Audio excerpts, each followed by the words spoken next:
En medio de Spinoza. Gilles Deleuze.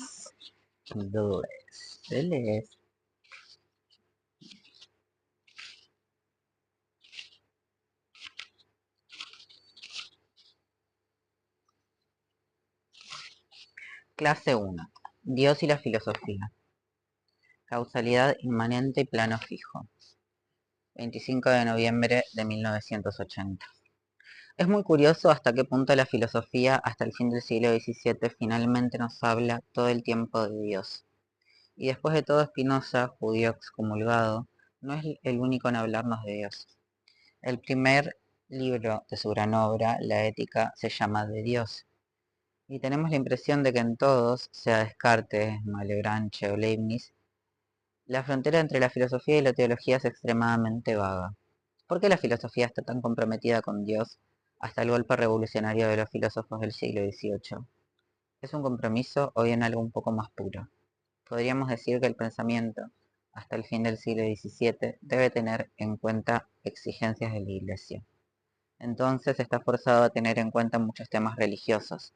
Igualmente, podríamos decir que hasta esa época el pensamiento tiene su suerte un poco ligada a la del sentimiento religioso. Pero sentimos muy bien que esto es demasiado fácil. Retomo una analogía con la pintura porque es cierto que ella está penetrada por las imágenes de Dios. Mi pregunta es, ¿basta con decir que se trata de un constreñimiento inevitable en esa época? Hay dos respuestas posibles. La primera es que sí, que se trata de un constreñimiento inevitable y que remite a las condiciones del arte en esa época. O bien, un poco más positivamente, que ocurre porque hay un sentimiento religioso del cual el pintor, y aún más la pintura, no escapan. El filósofo y la filosofía tampoco escapan. ¿Es esto suficiente?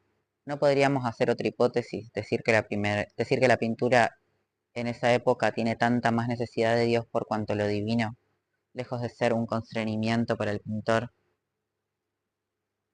es el lugar de su emancipación máxima?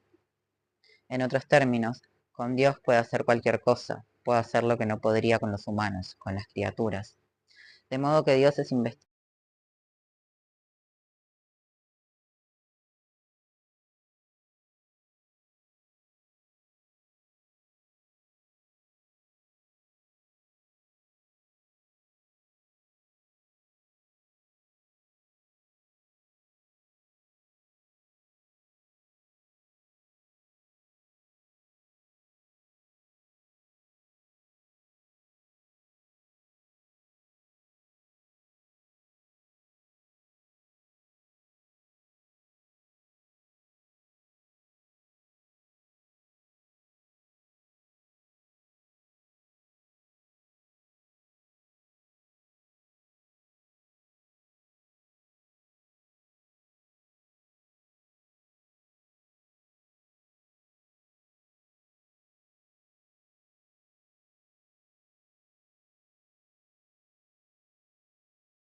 Clase 2. Ontología y ética del sistema del juicio y la moral. 2 de diciembre de 1980.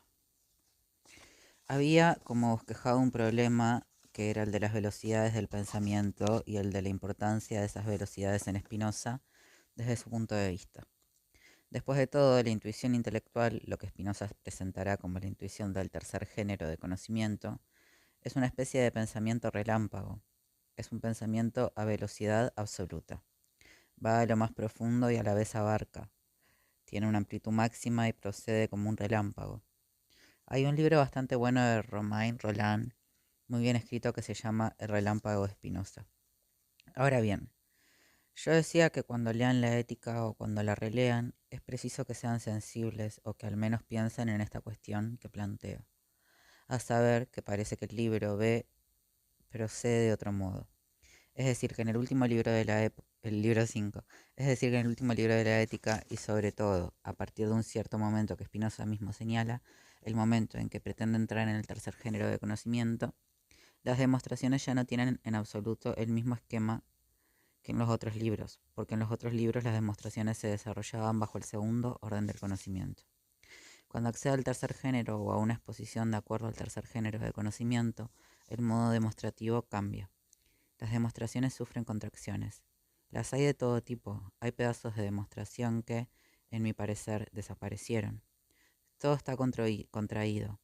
Va a toda velocidad. Se trata de la diferencia de velocidades entre el libro 5 y los demás. La velocidad absoluta del tercer género, es decir, del libro 5, a diferencia de las velocidades relativas de los 4 primeros libros. Me instalo en el dominio de las velocidades relativas del pensamiento, un pensamiento que va más o menos rápido. Conservo este problema porque es una especie de problema práctico. No quiero decir que haya que dedicarle poco tiempo al pensamiento.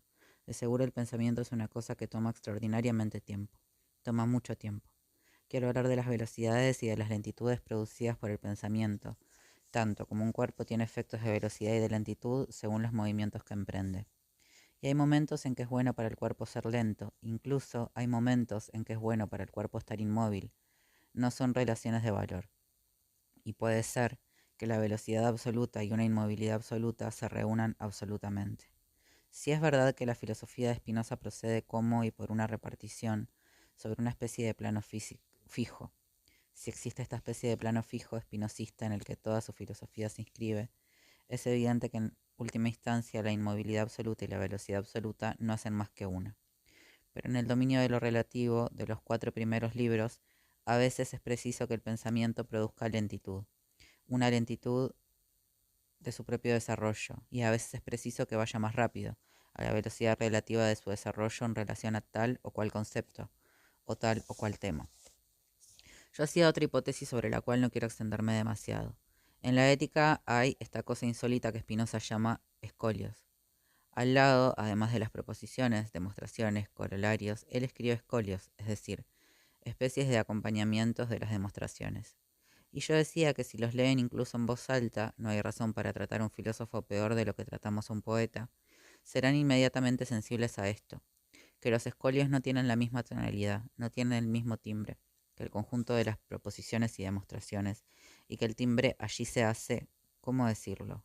Patos, pasión, y que Spinoza revela allí aspectos de agresividad, de violencia, a las cuales forzosamente un filósofo tan sobrio, tan prudente, tan reservado, no nos tenía habituados. Y que hay una velocidad de los escolios que es verdaderamente una velocidad del afecto, por diferencia con la lentitud relativa de las demostraciones, que es una lentitud del concepto, como si en los escolios estuvieran proyectados los afectos, mientras que en las demostraciones son desarrollados conceptos. De allí ese tono pasional práctico. Quizá uno de los secretos de la ética está en los escolios. Yo oponía entonces una especie de cadena continua de las proposiciones y demostraciones, continuidad del concepto a la discontinuidad de los escolios, que opera como una especie de línea quebrada y que es la discontinuidad de los afectos. Todo esto son impresiones de la lectura.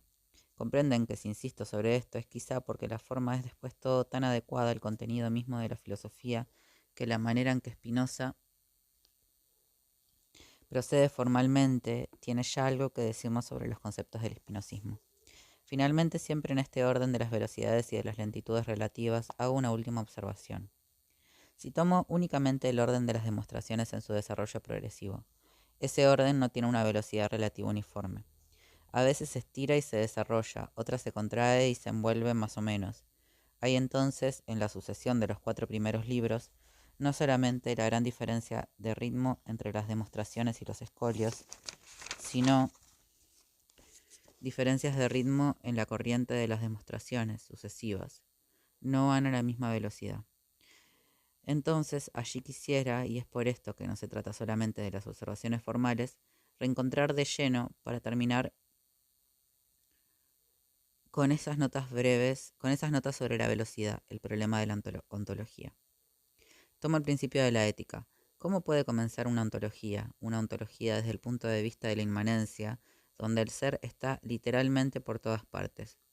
Los existentes, los entes, son en el ser. Es eso lo que nos pareció definir la ontología en nuestras cuestiones precedentes. ¿Por dónde y cómo se puede comenzar? Es el problema del comienzo de la filosofía, que se ha arrastrado en toda la historia de la filosofía y que parece haber recibido respuestas muy diferentes. ¿Por dónde comenzar? De cierta manera, aquí como allá, según la idea completamente hecha de que los filósofos no están de acuerdo entre ellos, cada uno parece tener su respuesta. Es evidente que Hegel tiene una cierta idea sobre por dónde y cómo comenzar en filosofía. Kant tiene otra. Feuerbach tiene otra y toma en parte a Hegel a propósito de eso.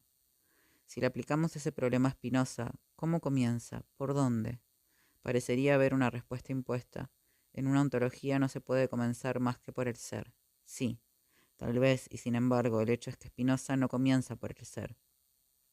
Eso se vuelve importante para nosotros. Será un problema.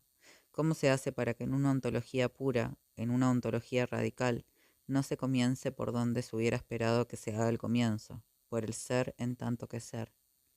Hemos visto que Spinoza determinaba el ser en tanto que ser como sustancia absolutamente infinita. Eso es lo que llama Dios. Ahora bien, el hecho es que Spinoza no comienza por la sustancia absolutamente infinita, no comienza por Dios. Sin embargo, es como un proverbio completamente hecho decir que Spinoza empieza por Dios. Hay incluso una fórmula hecha para distinguir en Descartes y Spinoza. Descartes comienza por el yo, Spinoza comienza por Dios. No es verdad. Al menos no es verdad más que por un libro de Spinoza, que es un libro que literalmente no es de él. En efecto, ya en su juventud Spinoza hacía, siguiendo el método que les conté, el de los colegiantes, especies de cursos privados para grupos de personas. Y tenemos esos cursos, los tenemos bajo la forma de notas de asistentes, sin descartar que Spinoza haya redactado algunas de esas notas. Muy oscuro.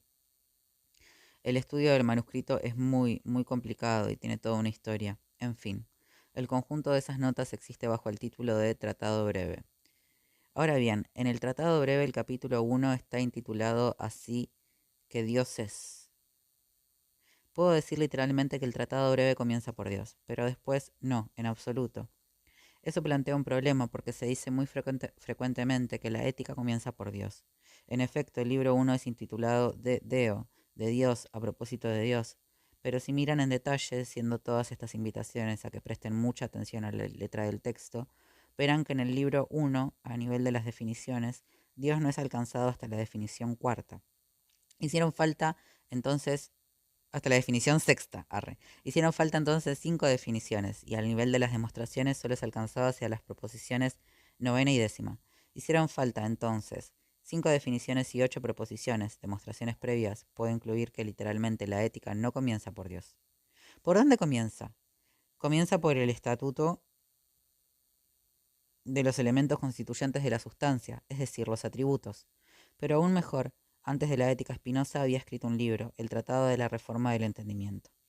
No acabó ese tratado por razones misteriosas de las que podremos hablar más adelante, pero en fin, poco importa. No lo acabó.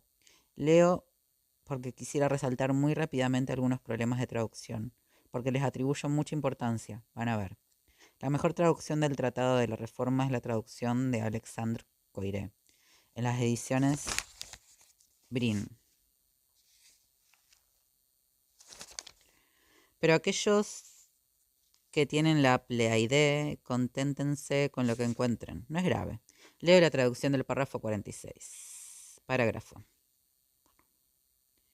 En todas las ediciones la numeración de los parágrafos es la misma. Si por casualidad alguien preguntara por qué yo mismo, puesto que la verdad se manifiesta por ella misma, no he expuesto de inmediato y ante todo en el orden debido a las verdades de la naturaleza, le respondo. Y luego de eso una serie de 3 pequeños puntitos indicando una laguna. Y al mismo tiempo, le exhorto a no rechazar como falsas las cosas que acabo de exponer a causa de paradojas que quizá se encuentren aquí y allí. Comprendan, digo, que cuanto menos es gracioso. Los editores no están molestos y tienen razón para no estarlo. Cuando algo no les conviene, meten una laguna. Allí tenemos la indicación de una laguna que no está en absoluto en el manuscrito. Es muy extraño. ¿Sienten lo que quiero decir? Supongan un editor que esté persuadido, incluso nerviosamente persuadido, de que Spinoza debe comenzar por el ser, es decir, por la sustancia absolutamente infinita, por Dios. Encuentra textos donde Spinoza dice lo contrario, que no va a comenzar por Dios. En ese momento, el editor se encuentra frente a varias posibilidades. O bien, decir que es un momento en que el pensamiento de Spinoza aún no está a punto, es decir, que Spinoza no ha alcanzado su verdadero pensamiento. O bien, conjeturar una laguna en el texto que cambiará el sentido de la frase. O bien, tercera posibilidad, en un sentido la mejor, falsear apenas la traducción.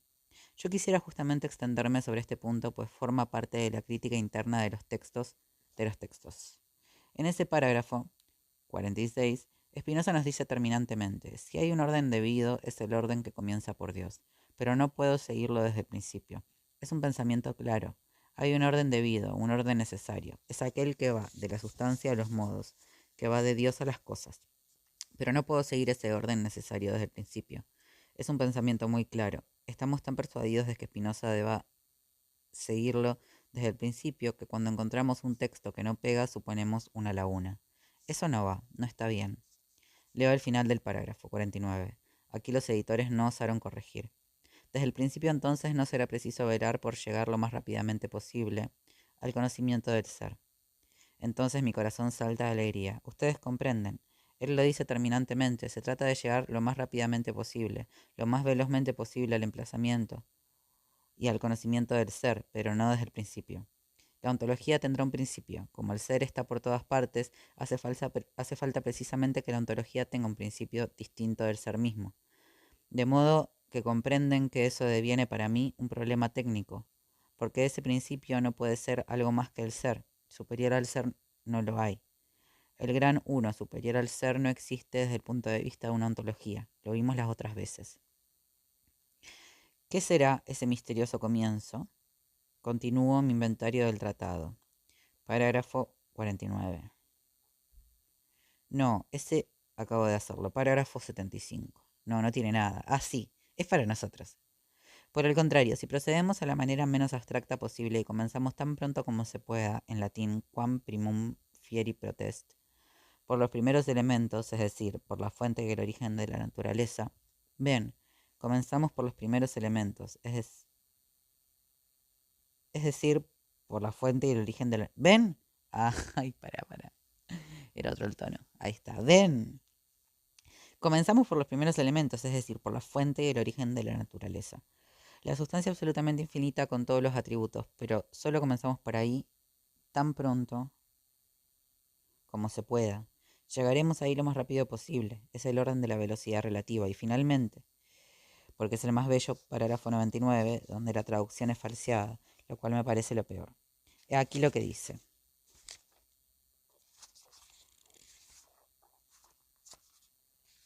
He aquí lo que dice el texto traducido por Coiré, y los traductores allí lo siguen a él. Cita a Coiré porque era un hombre muy prodigioso, de una ciencia inmensa. Para que todas nuestras percepciones se ordenen y unifiquen, es preciso que tan rápidamente como pueda hacerse, volvemos a encontrar la expresión y Coiré traduce, es preciso que tan rápidamente como pueda hacerse, la razón lo exige, investiguemos si hay un ser y también cuál es. ¿Ven la traducción que da? Es preciso que tan rápido como sea posible, la razón lo exige, investiguemos si hay un ser. En otros términos, enlaza la razón lo exige a la necesidad de investigar si hay un ser. Es extraño para un hombre que conocía el latín admirablemente, pues el texto no absolutamente dice eso. Traduzco el texto en mal francés, pero palabra por palabra. Es preciso que tan rápido como sea posible, y la razón lo exija. No es gran cosa, pero es enorme. Eso cambia todo. En latín, quam primum fieri potestas ratio postulat, tan rápido como sea posible y la razón lo exija. En otros términos, es la razón la que exige que no comencemos por el ser, pero que lo alcancemos lo más rápido posible. Ahora bien, ¿por qué me importa esto? Es que entonces hay una velocidad relativa, tan rápido como sea posible. Son las 10 primeras demostraciones del libro 1 de la ética. Va tan rápido como es posible, eso es la velocidad relativa del pensamiento. La razón exige que haya un ritmo del pensamiento. No comenzarán por el ser, comenzarán por aquello que les da acceso al ser. Pero ¿qué es lo que puede darme acceso al ser? Es algo que no es lo uno. Hemos visto que no podía ser lo uno. ¿Qué es? Es un problema. Es un problema. Yo diré mi conclusión. Si es verdad que Spinoza es un filósofo para quien el pensamiento es a tal punto productor de velocidades y de lentitudes, y está tomado él mismo en un sistema de velocidades y lentitudes, eso es extraño. Una vez más, va mucho más lejos que decir el pensamiento toma tiempo. Eso lo habría hecho Descartes, pero el pensamiento produce velocidades y lentitudes y es el mismo inseparable de las velocidades y de las lentitudes que produce. Hay una velocidad del concepto, hay una lentitud del concepto. ¿Qué es eso? Y bien, ¿de qué decimos rápido o lento habitualmente? Es muy libre lo que digo aquí, es para darles ganas de ir a ver este autor. No sé si lo logro, puede ser que obtenga lo contrario. Ya no hago entonces comentario letra por letra. ¿De qué decimos eso va rápido, eso no va rápido, aminora, se precipita, se acelera? Lo decimos de los cuerpos. Y yo ya les había dicho, más allá de no comentarlo hasta más tarde, que Spinoza se hace una concepción muy extraordinaria de los cuerpos, es decir, una concepción verdaderamente cinética. En efecto, define el cuerpo, cada cuerpo, y aún más hace depender la individualidad de cada cuerpo de una relación de velocidades y lentitudes. La individualidad del cuerpo, de cada cuerpo, es para él una relación de velocidades y lentitudes entre elementos. Y yo insistía entre elementos no formados. ¿Por qué? Porque la individualidad de un cuerpo es su forma, y si Spinoza nos dice que la forma del cuerpo, él mismo empleará la palabra forma en este sentido, es una relación de velocidades y lentitudes entre sus elementos, es preciso que los elementos no tengan forma, si no la definición no tendría ningún sentido. Entonces es preciso que sean elementos materiales no formados, que no tienen forma por sí mismos.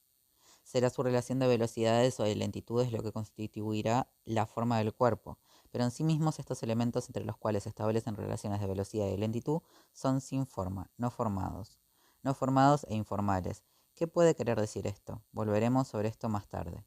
Pero para él un cuerpo es eso, y yo les decía, bueno, piensen en una mesa. Es eso, piensen en la física. La física nos hablará de un sistema de moléculas en movimiento relacionadas entre sí, de un sistema de átomos. Es el escritorio de Eddington, el escritorio del físico. Ahora bien, Spinoza tiene esa visión.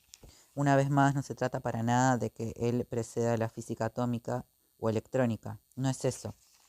Es que en tanto que filósofo tiene un concepto del cuerpo tal que la filosofía produce en ese momento una determinación del cuerpo que la física reencontrará con otros medios o producirá por propia cuenta. Eso pasa todo el tiempo. Es muy curioso, pues me hace pensar en textos particularmente bellos de Spinoza.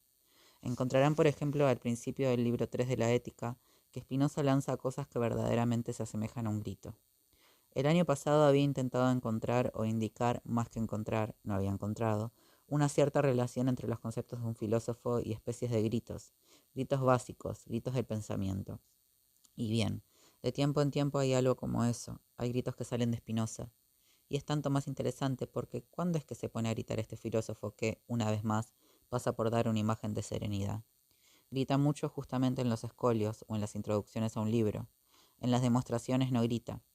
La demostración no es un sitio o un lugar en el cual se pueda gritar. ¿Y qué son los gritos de Spinoza? Cito uno.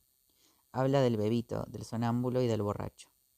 El bebito en cuatro patas, el sonámbulo que se levanta a la noche dormido y va a asesinarme, y luego el borracho que se lanza en un gran discurso. Y dice, a veces Spinoza es muy cómico, ustedes saben, tiene el humor judío.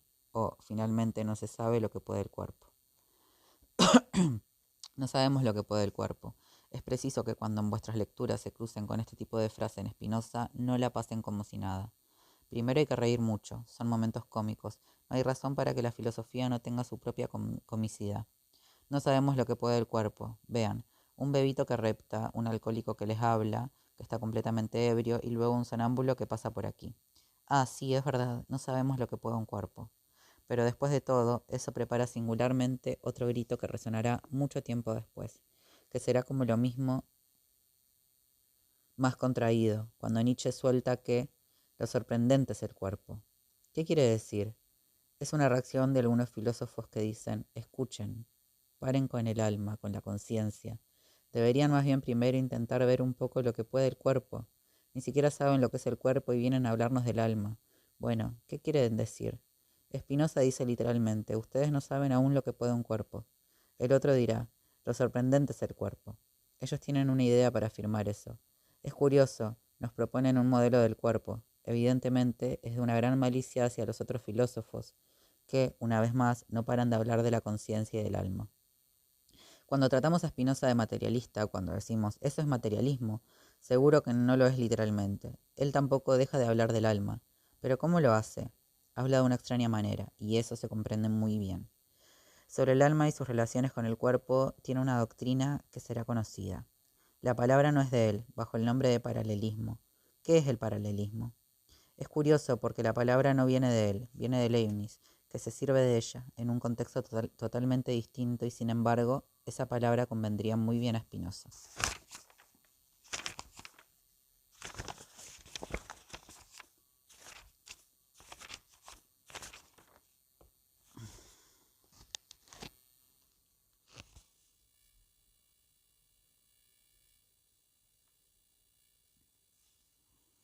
Volvamos a su preposición ontológica de base. Ella implica muchas articulaciones, pero en primer lugar que el ser es sustancia, pero sustancia absolutamente infinita, que tiene, que posee, dejo ahí una palabra muy vaga, todos los atributos. Sustancia absoluta que posee todos los atributos infinitos. Sucede por razones que veremos más tarde que nosotros, que no somos la sustancia absoluta, no conocemos más que dos atributos, la extensión y el pensamiento. Estos son en efecto atributos de Dios. Hay muchos porqués para esto, pero no es lo que trato por el momento, lo veremos más tarde.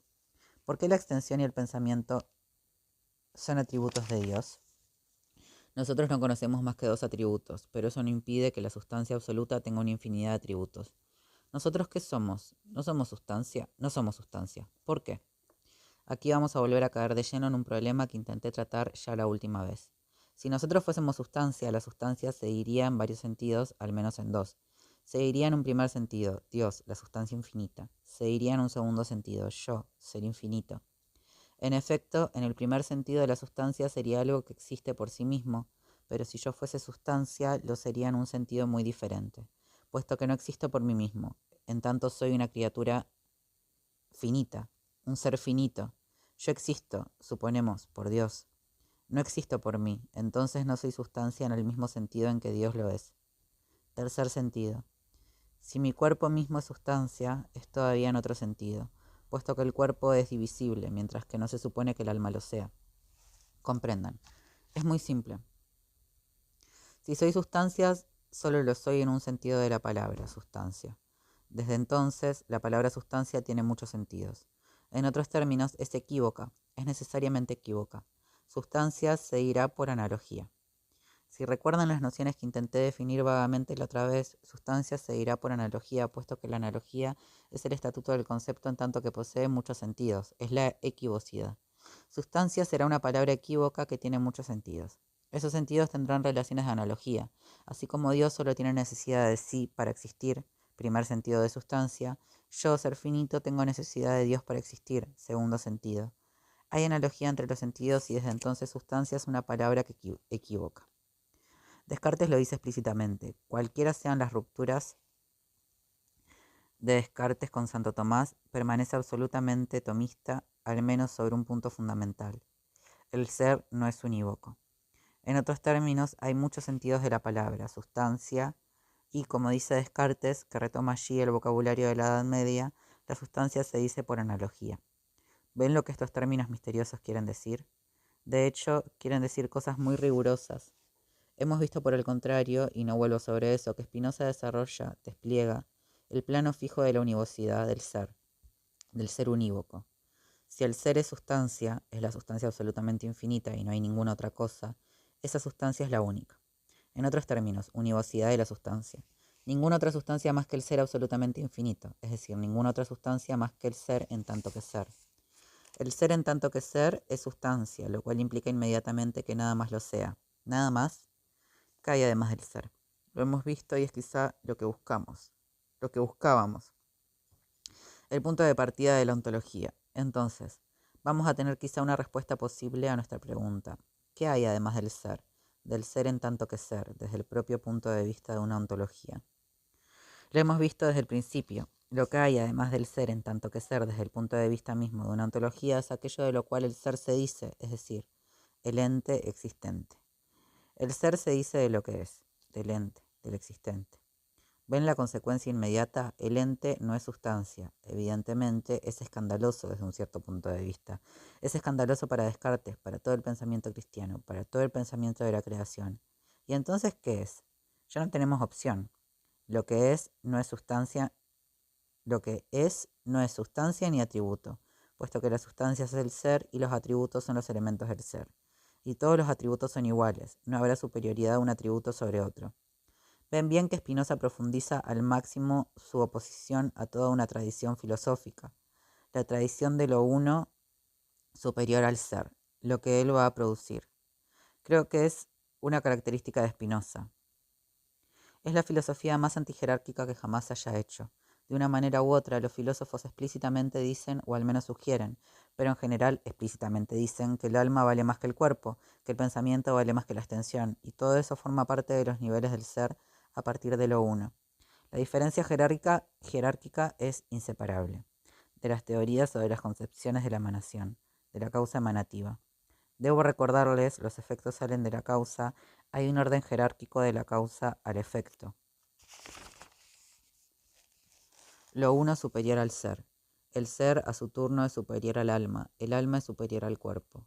Es un descenso. El mundo de Spinoza es muy curioso. Es el mundo más antijerárquico que jamás haya producido la filosofía.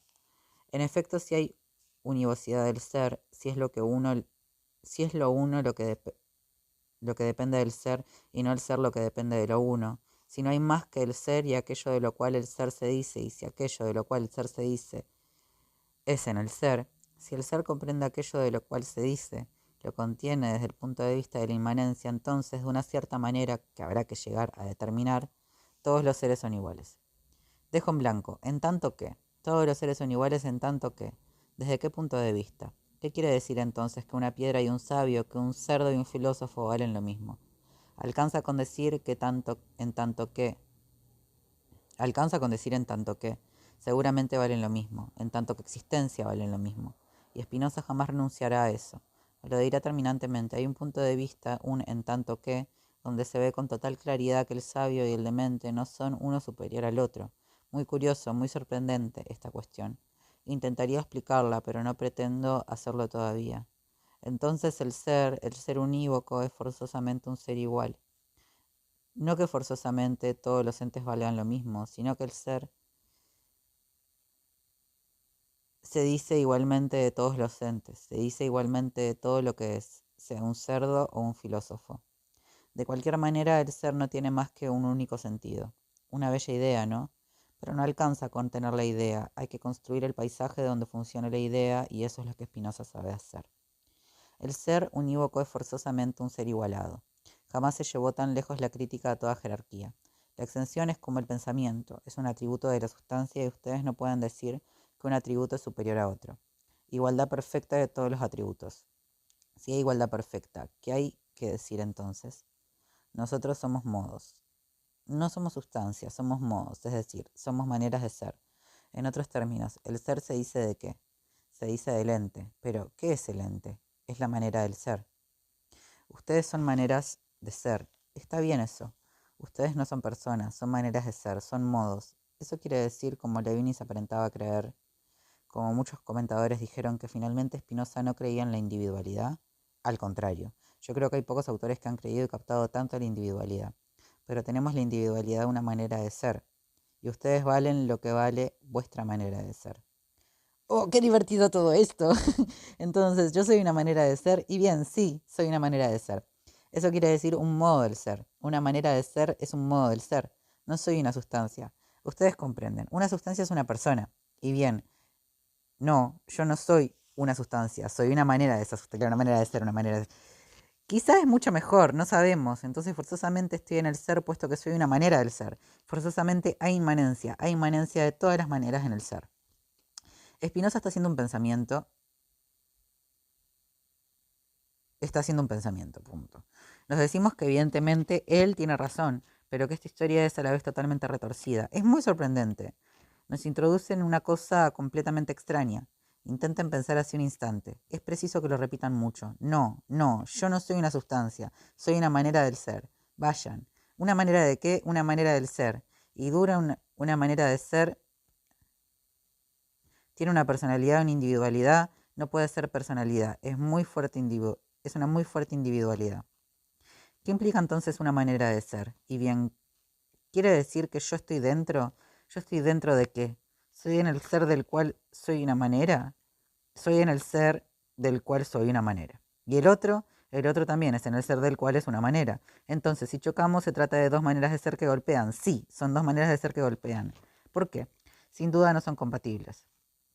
¿Por qué? Puede ser que haya una incompatibilidad de la velocidad y de la lentitud. Vaya, ¿por qué traigo la velocidad y las lentitudes? Porque finalmente manera de ser o modo de ser es eso, es una relación de velocidad y de lentitud. Son relaciones de velocidad y de lentitud sobre el plano fijo de la sustancia absolutamente infinita.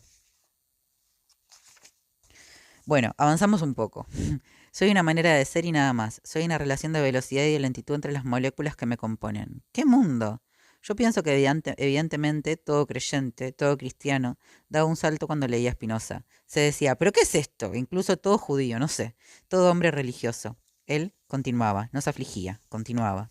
Si soy una manera de ser, ¿qué manera de ser del ser soy? Diremos que no es complicado. Ustedes comprenden, tengo un cuerpo y un alma. Ahí parece recaer sobre la misma base que todo el mundo. Tengo un cuerpo y un alma. Dice algo que dice todo el mundo. Encontraremos finalmente que no va a durar mucho tiempo. Spinoza dice que es muy cierto eso, tengo un cuerpo y un alma, e incluso no tengo más que eso. Y esto, desde cierto lado, es molesto. Es molesto puesto que hay una infinidad de atributos de la sustancia absoluta y yo tengo solamente un cuerpo y un alma. En efecto, ¿qué es un cuerpo? Un cuerpo es un modo de la extensión, un alma es un modo del pensamiento. Quizá hay ya aquí una respuesta o una primera respuesta a la pregunta, ¿por qué de todos los atributos de la sustancia absoluta no conozco más que dos? Eso es un hecho, es el hecho de mi limitación. Estoy hecho así. Ustedes me dirán, si estás hecho, eres una sustancia. No, estoy hecho como una manera. Y bien, estoy hecho a la manera siguiente, cuerpo y alma. Es decir, soy a la vez un modo de la extensión por mi cuerpo y un modo del pensamiento por mi alma. O sea, mi alma es una manera de pensar, mi cuerpo es una manera de extender, de ser extenso. Entonces, en los otros atributos, cuyos nombres incluso no puedo decir, puesto que hay una infinidad, hay otras maneras de ser. Allí está todo el dominio de una amplia ciencia ficción espinosista. ¿Qué es lo que pasa en los otros atributos que no conocemos? Pero él es muy discreto. Dice que fuera de eso no se puede decir nada. Hay un hecho de la limitación del conocimiento. No conozco más que dos atributos, porque yo mismo soy un modo de la extensión y del pensamiento. Pero los atributos son estrictamente iguales. Es por eso que, ven ustedes, apenas ha dicho como todo el mundo, tengo un cuerpo y un alma, ya dijo algo distinto a todo el mundo. Soy el doble modo de los dos atributos que conozco. Soy un cuerpo y soy un alma. Pero todos los atributos son iguales. No hay ninguna superioridad de un atributo sobre otro. Jamás podremos decir entonces mi cuerpo es menos que mi alma. No. Aún más, es estrictamente igual. Es la misma manera de ser. Mi cuerpo y mi alma son la misma manera de ser. Voy demasiado rápido, pero voy a precisar. Aquí pueden tener un destello de la visión de uno de los pensamientos más profundos de Spinoza. ¿Cómo se distinguen mi cuerpo y mi alma? Se distinguen por el atributo que implican. El cuerpo es el modo de la extensión, el alma es el modo del pensamiento. Esa es la distinción del alma y del cuerpo. Se distinguen por los atributos que implican. Son dos modos, dos maneras de ser de atributos diferentes. Pero los atributos son estrictamente iguales, de modo que en el momento mismo en que digo que tengo un alma y tengo un cuerpo que se distinguen por los atributos a los cuales remiten, digo también que soy uno. ¿Por qué soy uno? Soy uno por la sustancia única, puesto que todos los atributos iguales son los atributos de una única y misma sustancia absolutamente infinita. Entonces soy dos modos de los atributos, cuerpo, modo de la extensión, alma, modo del pensamiento. Pero soy una única y misma modificación de la sustancia. Soy una única y misma modificación de la sustancia que se expresan dos atributos en el atributo extensión como cuerpo, pensamiento como alma. Soy dos por los atributos que implico, soy uno por la sustancia que me envuelve. En otros términos, soy una modificación de la sustancia, es decir, una manera de ser del ser, en tanto que esa modificación es expresada como un cuerpo en el atributo extensión y como alma en el atributo pensamiento. De modo que el alma y el cuerpo son lo mismo, son una única y misma cosa, no una sustancia, son una única y misma manera o modificación relacionada a dos atributos distintos, que entonces aparece y es cuerpo en el atributo extensión y alma en el atributo pensamiento. Qué curiosa visión. Eso suprime entonces todo privilegio posible del alma sobre el cuerpo o viceversa. Y aquí en un sentido es la primera vez que podemos comprender en que una ética no es lo mismo que una moral. No es en absoluto lo mismo que una moral, forzosamente, por una razón muy simple. Hay algo que pertenece fundamentalmente a la moral, la idea de una razón inversa, de una regla inversa en la relación del alma y el cuerpo. Forzosamente, puesto que la moral es inseparable de una especie de jerarquía de los valores. No hay moral si algo no vale más que otra cosa. No hay moral de todo vale lo mismo, de todo es igual. Diría extrañamente que hay una ética de todo es igual. Lo veremos bien después. No existe la moral de todo vale lo mismo, de todo es igual. Hace falta una jerarquía de los valores para la moral. Y la expresión más simple de la jerarquía de los valores es esa especie de tensión, de relación inversamente proporcional. Si es el cuerpo el que actúa, es el alma la que padece, y si el alma actúa, es el cuerpo el que padece. Uno actúa sobre el otro, y uno padece cuando el otro actúa, de modo que el esfuerzo del sabio es hacer obedecer al cuerpo. Eso llega tan lejos que es casi un axioma de todas las morales en el siglo XVII. Por ejemplo, Descartes escribe un gran libro que se llama Tratado de las Pasiones, que comienza por la siguiente afirmación: cuando el cuerpo actúa es el alma la que tiene una pasión, la que padece; cuando el alma actúa es el cuerpo quien tiene una pasión, el que padece. Comprenden ustedes que en el punto en el que estamos, desde el punto de vista de Spinoza, esta proposición es ininteligible. Si soy una manera de ser que se expresa igualmente como manera de la extensión y como manera del pensamiento, es decir, como cuerpo y como alma, o bien mi cuerpo y mi alma padecen igualmente, o bien actúan igualmente, jamás se ha soldado mejor el destino. Ay. Jamás se ha soldado mejor el destino del hombre al cuerpo. Si mi cuerpo es rápido, con todo el matriz de la rapidez, puesto que puede ser una rapidez puramente interior, lo hemos visto, una rapidez molecular, una velocidad molecular, mi alma es rápida. Si mi cuerpo es lento, mi alma es lenta. Y quizás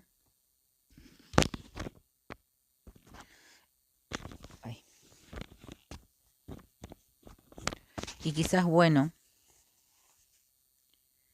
que a veces mi alma sea lenta y otras veces sea rápida, pero en cualquier caso lo uno irá con lo otro. Mi alma no será rápida o lenta sin que mi cuerpo sea también rápido o lento. En otros términos, siempre tienen los dos a la vez. Jamás pueden juzgar vuestra alma por encima de vuestro cuerpo y vuestro cuerpo por encima de vuestra alma. Jamás. Uno y otra son la misma manera expresada de dos atributos. Renuncian entonces a apostar a uno contra el otro. No vale la pena intentarlo. En fin, no funcionará así. Ustedes ven por qué se llama paralelismo. En efecto, dos modos de atributos diferentes, cuerpo de la extensión, alma en el pensamiento. Los atributos son estrictamente independientes e iguales. Por tanto, paralelos, y es la misma modificación la que se expresa en un modo o en el otro. Vuelvo entonces a esto. ¿De dónde viene ese rito? Lo sorprendente es el cuerpo, que bien parece desmentir el paralelismo. ¿Cómo puede Nietzsche decirnos entonces que lo sorprendente es el cuerpo, lo cual parece erigir un modelo del cuerpo? Ustedes no saben siquiera lo que puede un cuerpo, ni siquiera saben eso. No sabemos en efecto las cosas prodigiosas que un bebé, un alcohólico o un sonámbulo pueden hacer cuando su razón está adormecida, cuando sus conciencias están dormidas. Ni siquiera saben lo que puede un cuerpo. Esto va evidentemente muy bien con todo lo que precede. Ustedes ven, Spinoza está diciéndonos algo muy importante. Está diciéndonos que el cuerpo sobrepasa el conocimiento que creen tener de él. Vuestro cuerpo sobrepasa infinitamente el conocimiento que ustedes creen tener de él. Evidentemente, puesto que ni siquiera saben que el cuerpo es una manera de ser de la extensión y que a título de manera de ser de la extensión está constituido por todo tipo de relaciones de velocidades y de lentitudes transformables unas en otras. Y no saben nada, no sabemos nada de todo eso, dice él. Todavía hoy podemos decir que no sabemos nada de todo eso. Se hacen progresos, es curioso. Estoy asombrado de que la biología actual marche a tal punto en un cierto espinosismo, pero eso lo veremos más tarde. Y bien, él dice que vuestro cuerpo sobrepasa el conocimiento que de él tienen y que igualmente es esto lo que hay que agregar. puesto que está el paralelismo, puesto que el cuerpo y el alma son lo mismo, vuestra alma sobrepasa infinitamente la conciencia que tienen de ella. Y todo eso está dirigido directamente contra Descartes, evidentemente. Había que pasar por el cuerpo para comprender lo que va a decir. De allí la frase lo sorprendente es el cuerpo. No sabemos siquiera lo que puede un cuerpo. ¿Ven ustedes lo que quiere decir enteramente es, al igual que vuestro cuerpo sobrepasa el conocimiento que tienen de él, vuestra alma y vuestro pensamiento sobrepasa la conciencia que tienen de ellos? De modo que, ¿cuál será la tarea de la filosofía como ética? Será acceder a este conocimiento del cuerpo y a esta conciencia del alma que sobrepasan el conocimiento llamado natural que tenemos de nuestro cuerpo y la conciencia natural que tenemos de nuestra alma. Habrá que avanzar hasta descubrir este inconsciente del pensamiento y este desconocido del cuerpo, y los dos no hacen más que uno. Ustedes son una manera de ser. Eso quiere decir que son un conjunto de relaciones de velocidad y de lentitud entre moléculas pensantes, que son un conjunto de relaciones de velocidad y de lentitud entre moléculas extensas. Todo eso es lo desconocido del cuerpo y lo inconsciente del pensamiento. ¿Cómo va entonces Spinoza a resolver esto? De donde puedo pasar a un segundo problema. Sí, porque mi segundo problema se impone evidentemente en cadena. Después de todo, ¿por qué llamamos a esto ética y no ontología? ¿Por qué llama a su gran libro ética en lugar de llamarlo ontología? ¿Debería llamarlo ontología? No. Debería llamarlo ética. Seguramente hizo bien. Sabía lo que hacía. Tenía una razón para llamar ética a eso. Entonces, si ustedes quieren, se tratará del mismo problema. Volvemos a partir de cero. Acabamos de terminar toda una primera parte sobre la ontología. Paso una segunda. ¿Por qué Spinoza llama ética a esta ontología? Y ustedes sienten que aquí también vamos a caer de lleno en el problema de si una ética es lo mismo que una moral. ¿Es lo mismo? Si no es lo mismo, ¿no sería la ética de una cierta manera la única forma en que la ontología tiene algo para decirnos sobre cómo vivir, qué hacer, mientras que la moral no es eso? Quizás la moral implique siempre, pero habría que ver por qué, la posición de algo superior al ser. Quizá una moral sea indisociable de la posición de lo uno superior al ser, a tal punto que si creemos o si hacemos ontología, el ser en tanto que ser, donde lo uno, lejos de ser superior al ser, es, al contrario, un derivado, ya no puede haber exactamente moral. Quisiera comenzar por una cuestión que no es difícil, pero quisiera considerarla por eso mismo rápidamente. Me parece que toda la moral del siglo XVII, no, de Platón al siglo XVII, durante mucho tiempo, consistía de cierta manera en decirnos ¿qué? Y bien, que el mal no es nada. El mal no es nada. ¿Y por qué la moral era eso? No se nos decía ante todo, hagan el bien. Se nos decía, en primer lugar, el mal no es nada. Curioso. ¿Qué es este optimismo? ¿Es optimismo? ¿Qué entonces?